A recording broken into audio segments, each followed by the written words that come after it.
Today, we will be discussing a what-if scenario.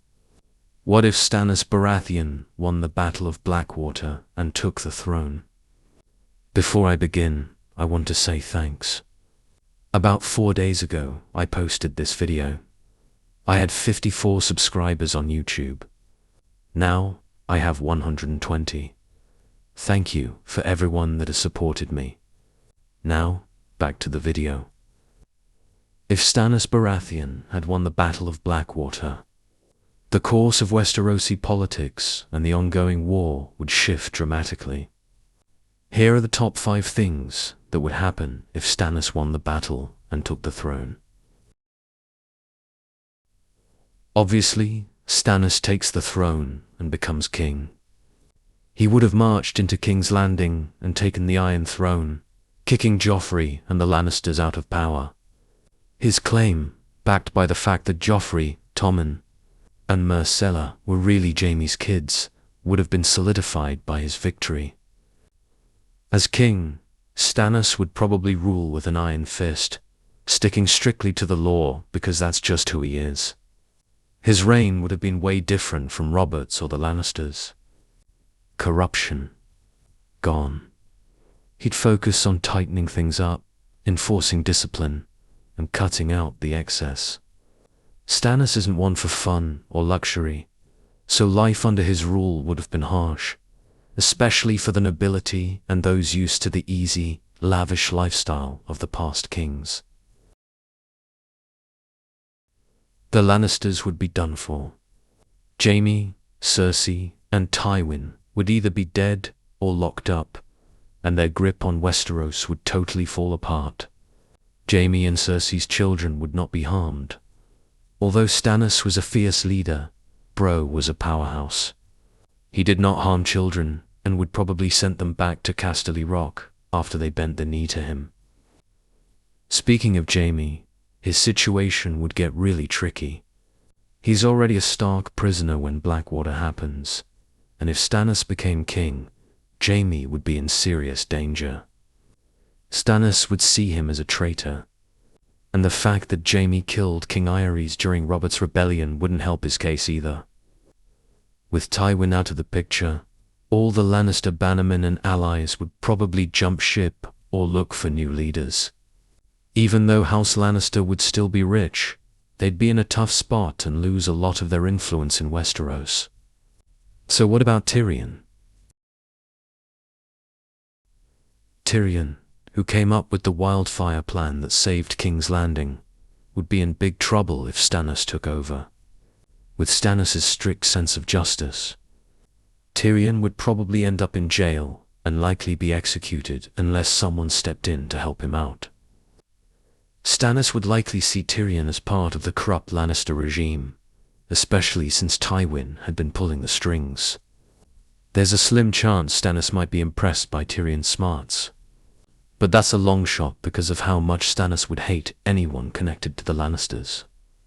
On the flip side, Melisandre might think Tyrion has some kind of hidden importance based on her visions, which could buy him some time or even save him. There's also a possibility that Stannis spares Tyrion. Not only does he spare him, but puts him on his council. Stannis isn't wasteful. The very thing that made Tyrion an outcast would instead save his life. Of course, I'm talking about him being a dwarf. There are times where Stannis overlooks a person's appearance, like Samwell Tarly at Castle Black, for information. He knows that a person's physical stature does not affect their ability to help.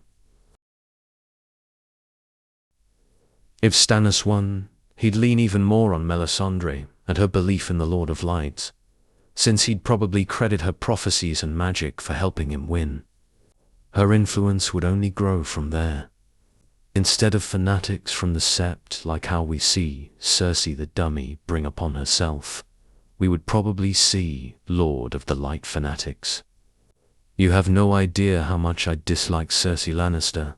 Anyways, believing Stannis is the chosen one, Melisandre would push for more extreme actions to secure his reign and protect the realm from the White Walkers, which she saw coming in her visions.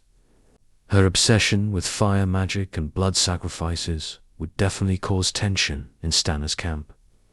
People like Davos Seaworth would keep fighting against her, especially if she started suggesting things like burning prisoners.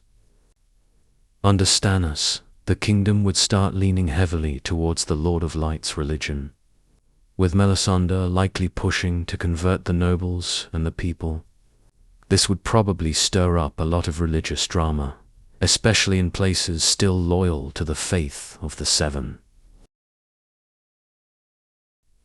In this version of events, Daenerys shows up in Westeros expecting to fight the Lannisters, but instead finds Stannis Baratheon sitting on the Iron Throne.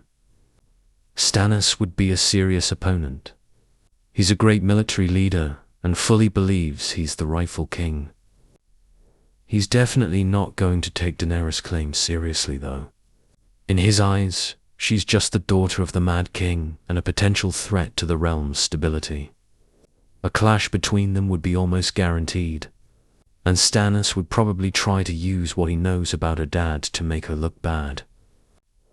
There's a slim chance they could negotiate if Daenerys offered to help Stannis fight the White Walkers in exchange for his support for her claim to the throne.